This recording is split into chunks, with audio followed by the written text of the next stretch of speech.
As agressões no corpo podem ser vistas a olho nu, mas existem outras formas em que crianças podem ser agredidas.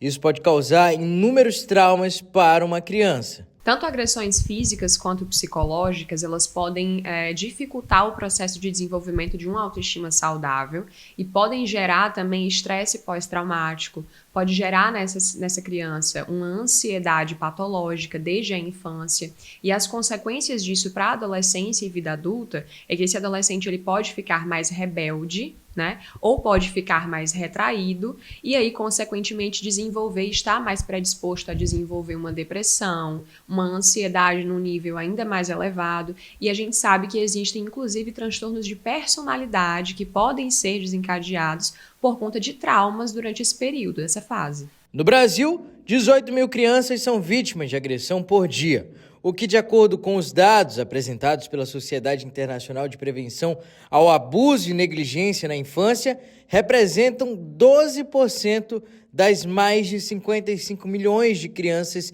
menores de 14 anos de idade.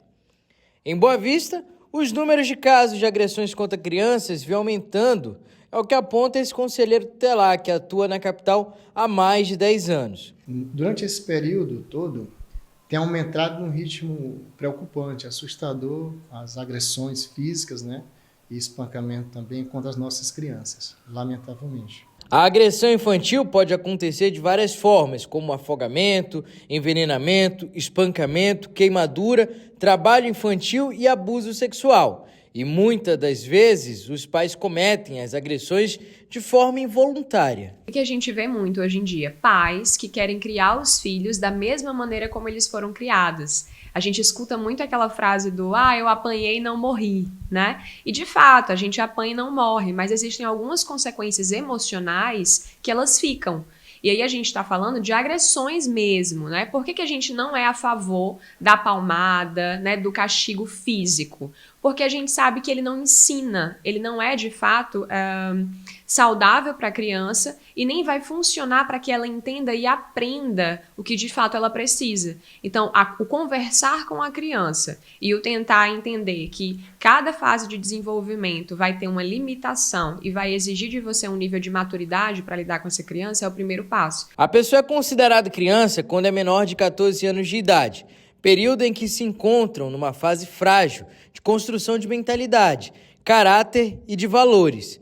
A psicóloga afirma que os pais deveriam se preparar para cuidar dos filhos. A gente estuda para várias coisas, mas ninguém estuda para ser pai e mãe. E é uma função muito difícil, porque você está criando um outro ser. E a criança, ela tem birra, né? Ela está passando por um processo de desenvolvimento onde ela não tem controle de impulsos ainda. Então é uma fase complicada. Só que para lidar com isso, a gente precisa de conhecimento. Segundo o conselheiro tutelar, o aumento da imigração fez com que mais casos fossem registrados na capital.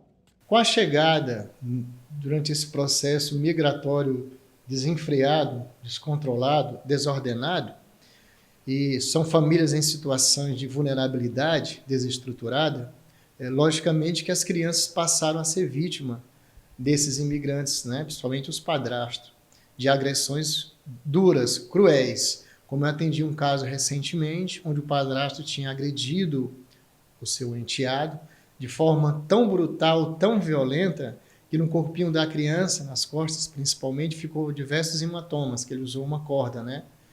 Chegava a sangrar. Em casos de agressões contra crianças, é importante a população denunciar. É o que alerta esse conselheiro. O Conselho Tutelar agradece imensamente se a população puder participar de forma efetiva, fazendo as denúncias ao Conselho Tutelar. Nós funcionamos 24 horas e acolhemos as denúncias, pode ser por telefone, podem ligar para o Disque 100 também e podem vir pessoalmente até o prédio do Conselho.